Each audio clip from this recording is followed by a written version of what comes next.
Ce podcast est réalisé en partenariat avec la Prépa Dalloz, experte du CRFPA depuis 2009. Pour bien préparer le CRFPA et le réussir, profitez de moins 5% supplémentaires sur les offres en cours, sur les formules annuelles et estivales de la Prépa Dalloz avec le code promo AMICUS5. Nous vous souhaitons une bonne et attentive écoute.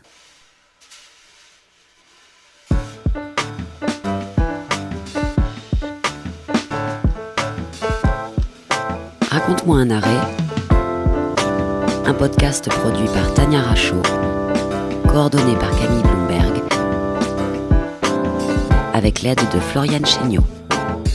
Bonjour et bienvenue dans Raconte-moi un arrêt. Sujet de saison, nous allons discuter de la guerre des fraises qui a eu lieu dans les années 90 entre la France et l'Espagne, ayant donné lieu à l'arrêt Commission contre France du 9 décembre 1997, un arrêt enrôlé sous le numéro C265/95. Concrètement, les agriculteurs français menaient des opérations commando contre les fraises qui venaient d'Espagne, mais aussi contre les tomates belges ou encore des fruits danois et italiens. Les opérations visaient à détruire les cargaisons, notamment en les aspergeant de gaz pour rendre les fraises impropres à la consommation, mais aussi en menaçant les grandes surfaces françaises si elles vendaient des produits qui venaient d'autres États membres. Dans cette affaire en manquement, il y a donc d'un côté la Commission européenne, soutenue logiquement par l'Espagne, mais aussi par le Royaume-Uni, et de l'autre côté la France, soutenue par personne. La Commission européenne utilise donc la procédure de l'actuel article 258 du traité sur le fonctionnement de l'Union européenne pour que la Cour constate le non-respect du droit de l'Union par la France, et plus précisément le non-respect de la liberté de circulation des marchandises, même si c'est la politique agricole commune qui est à l'origine de ce déchaînement de passion. Pour la Commission et pour l'Espagne, puisqu'il faut donc préciser que le pays aurait pu déclencher lui-même la procédure, conformément à l'article 259 du TFUE, la France, en tout cas, aurait dû, pour la Commission et l'Espagne, prendre des mesures contre les actions des agriculteurs qui détruisaient ces fraises, ce qui entravait la liberté de circulation des marchandises. Ce qui est particulièrement intéressant dans cet arrêt, c'est que le reproche concerne le laisser-faire de la France et pas une action de la part de l'État. La Commission indique même avoir été saisie de nombreuses plaintes dès les années 80, dénonçant la passivité des autorités françaises. La procédure du manquement de l'espèce a d'ailleurs débuté à l'été 1985 par l'envoi d'une lettre de mise en demeure. Pourtant, la France se défend et estime au contraire avoir agi d'une part avec des mesures préventives de surveillance des agriculteurs et d'autre part grâce à des poursuites systématiques de ces personnes. Mais le problème, c'est que la police n'était jamais présente sur les lieux. Même lorsque les agriculteurs n'étaient pas nombreux, même lorsque les événements duraient plusieurs heures. Et c'est là-dessus que la Cour insiste d'ailleurs. Maladroitement, la France pointe du doigt dans ses arguments les prix de dumping pratiqués par les producteurs espagnols, indiquant que cela explique donc le mécontentement des agriculteurs français, ou encore que leur intervention, donc l'intervention de la police, pourrait risquer d'entraîner encore plus de troubles sociaux. On a donc un peu l'impression que la France est d'accord avec les actions. Pour discuter de cet arrêt, nous avons l'honneur de recevoir Melchior Wathelet, alors juge belge à la Cour de justice. Alors enfin, recevoir, précisons que nous sommes en réalité en duplex avec la Belgique, et c'est Juliette Toussaint qui va prendre mon relais pour discuter avec Monsieur Wathelet. Je précise, avant de passer la parole, que Melchior Wathelet a été ministre, député, et qu'il a débuté sa carrière à la Cour de justice peu de temps avant notre arrêt. Il a ensuite été avocat général jusqu'en 2018. Juliette, je te passe la main. Merci Tania et merci Monsieur Wathelet de nous recevoir aujourd'hui chez vous. Alors peut-être que vous pouvez nous expliquer justement comment se passent vos débuts à la Cour et comment est-ce qu'on approche un dossier aussi lourd et aussi chargé politiquement que celui qui nous intéresse aujourd'hui. Si vous voulez bien, j'ai deux réponses.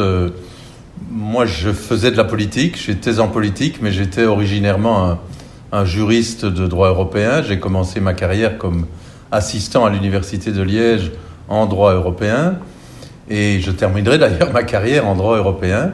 Mais j'ai eu un intermède politique et j'ai été, comme l'a dit Madame Rachaud, député d'abord et puis membre du gouvernement, vice-premier ministre, ministre de la Justice.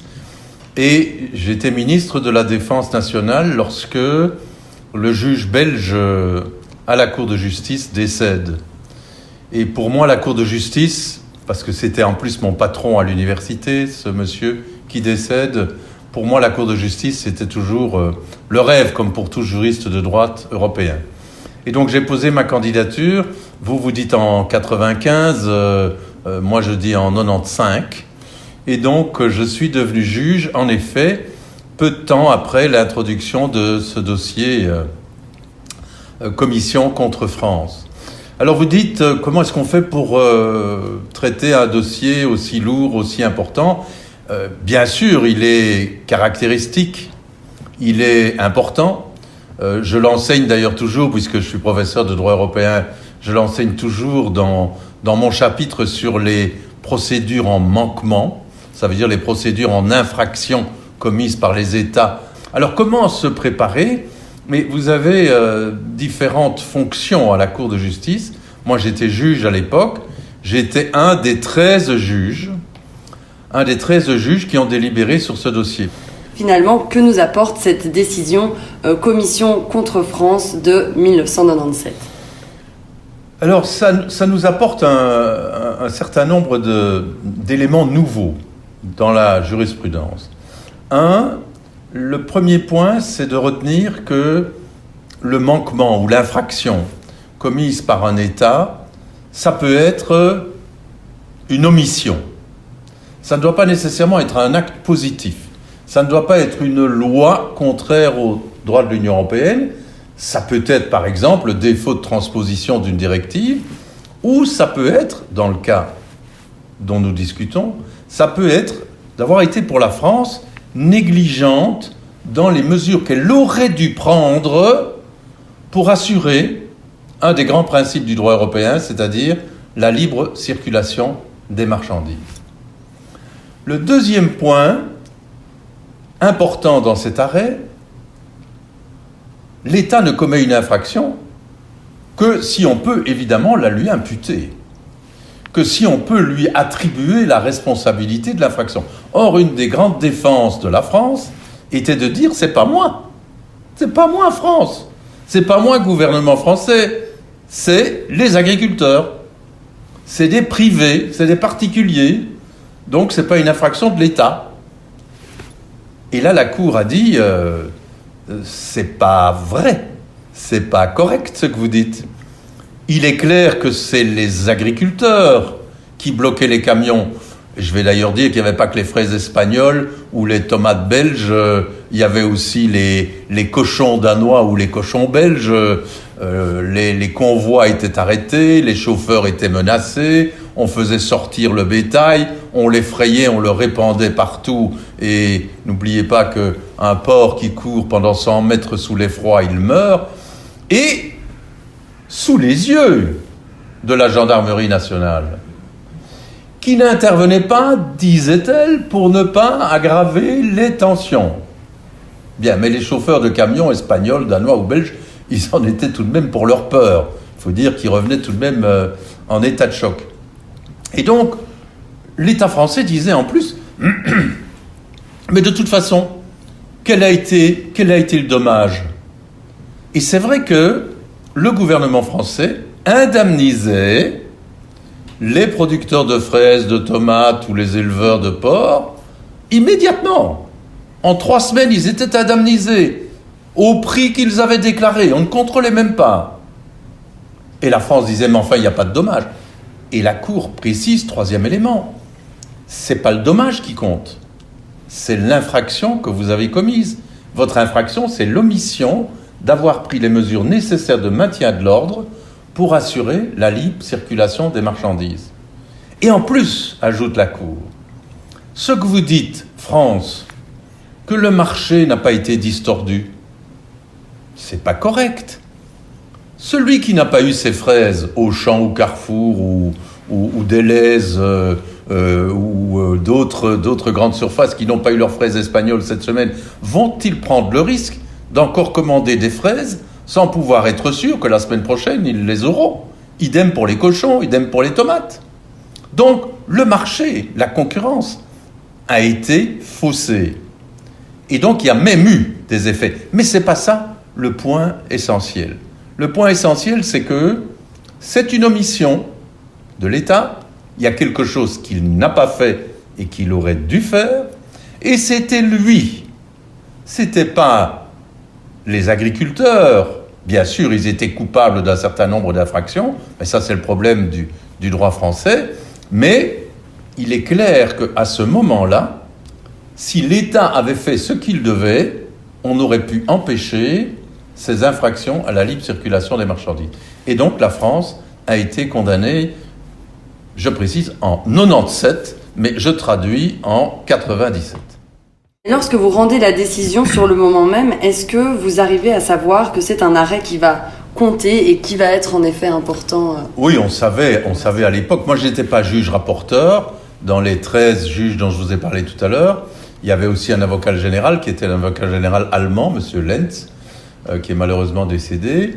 Et on sait à l'époque que sur les points que je vous ai exposés, cet arrêt comptera sur les différents points que je vous ai exposés, parce qu'il a précisé des points que, je vous l'ai dit tout à l'heure, comme professeur de droit européen, j'enseigne encore aujourd'hui, l'arrêt Commission France fait partie de la matière dans le chapitre sur ce qu'on appelle le manquement, ce qui est un peu un drôle de mot en français, mais c'est parce que le traité, dans l'article 258, cité par Mme Rachaud, dit « lorsqu'un État aura manqué à ses obligations », et ça est devenu en français le recours en manquement. En anglais, c'est « infringement action », c'est « action en infraction ».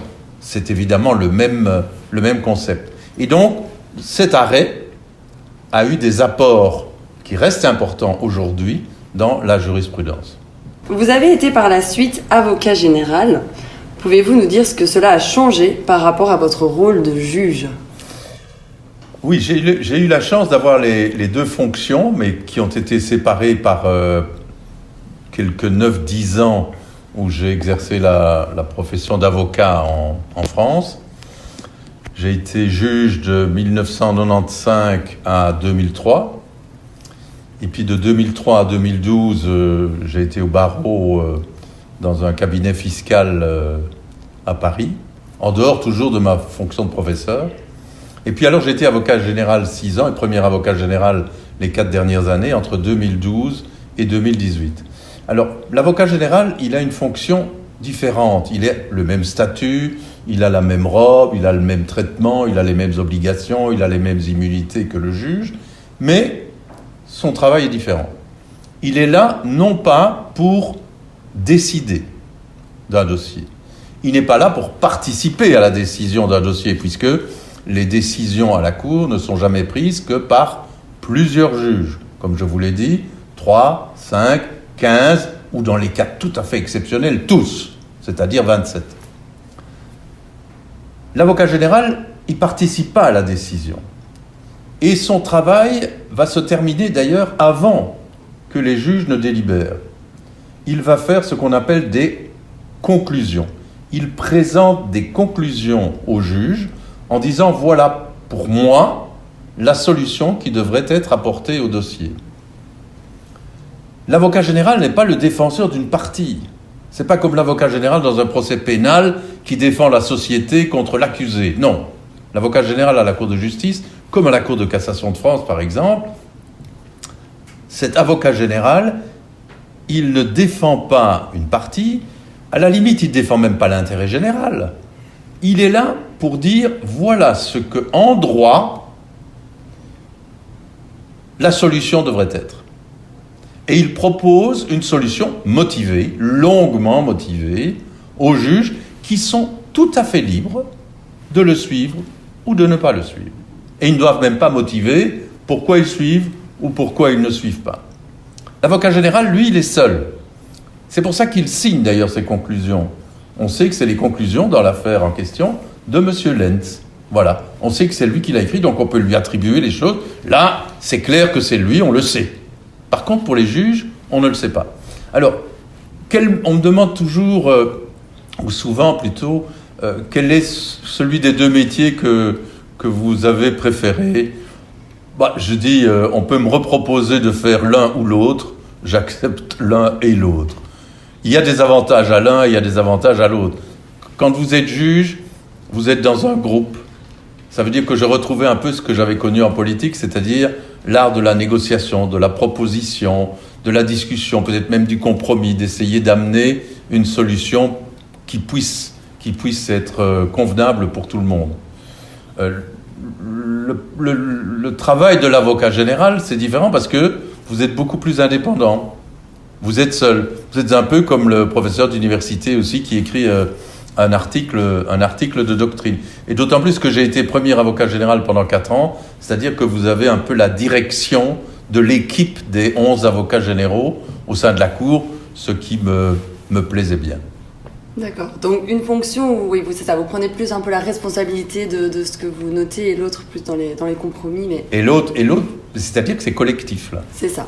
Donc tout le monde est solidaire de la décision oui, absolument. Prise. Bon, et heureusement en Belgique on est fort pour les compromis. Donc, Oui, mais justement, je vais dire que souvent les Belges sont dans les fonctions internationales, on en cherche de temps en temps justement lorsqu'il faut essayer de trouver une solution qui apparemment au départ est impossible, mais qui peut se terminer par un compromis qui est toujours extrêmement compliqué, qui est toujours long à venir, parce qu'il faut justement discuter longtemps, mais qui permet tout de même d'avancer.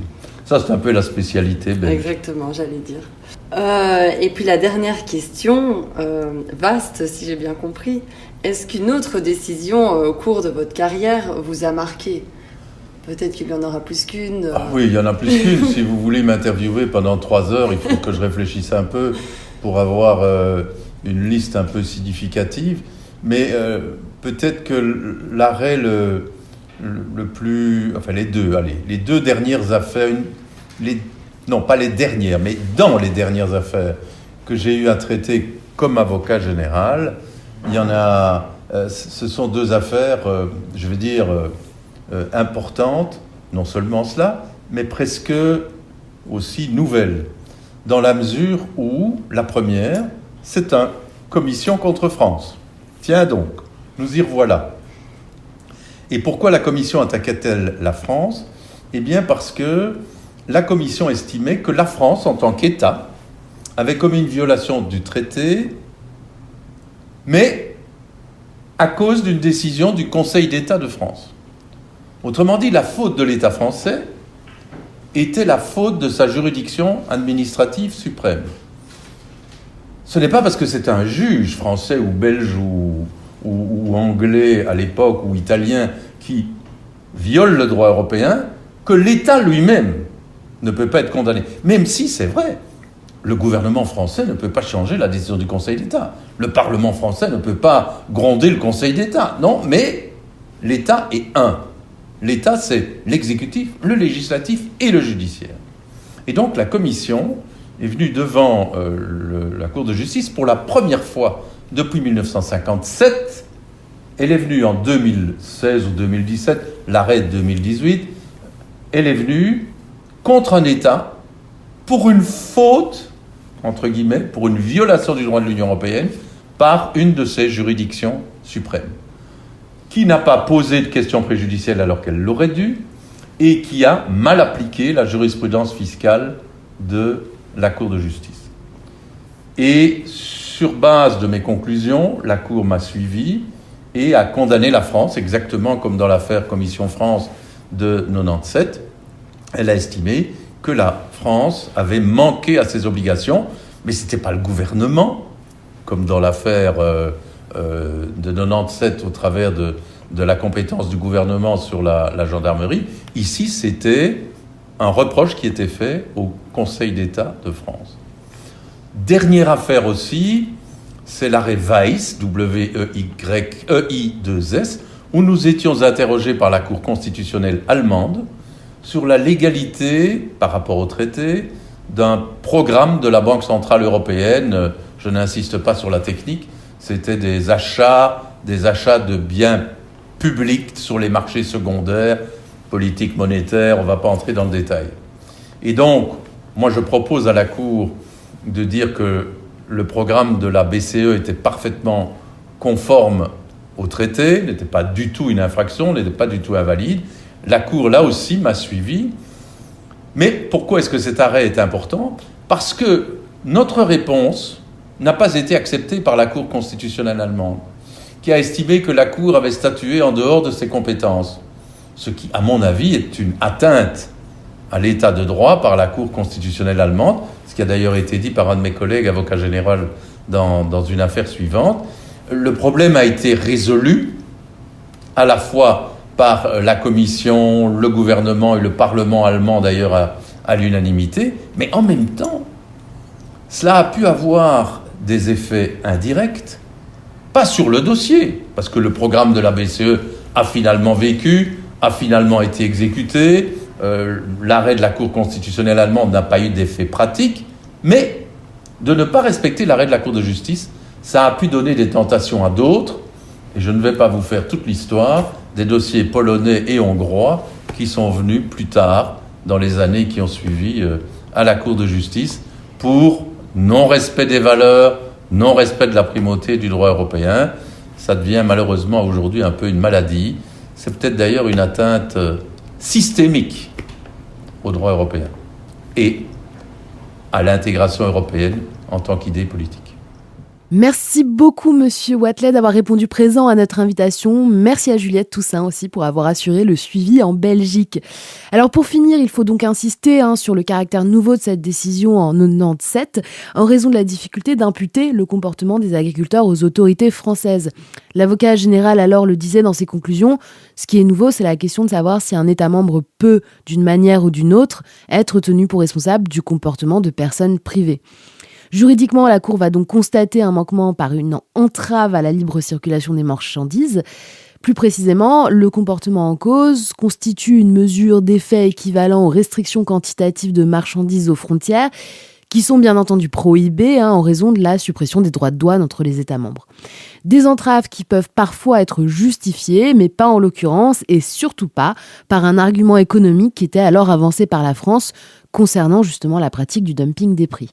Il pèse sur les États une obligation donc positive ou une obligation de faire, selon l'avocat général, celle de prendre toutes les mesures nécessaires et appropriées pour assurer sur le territoire des États le respect des libertés fondamentales.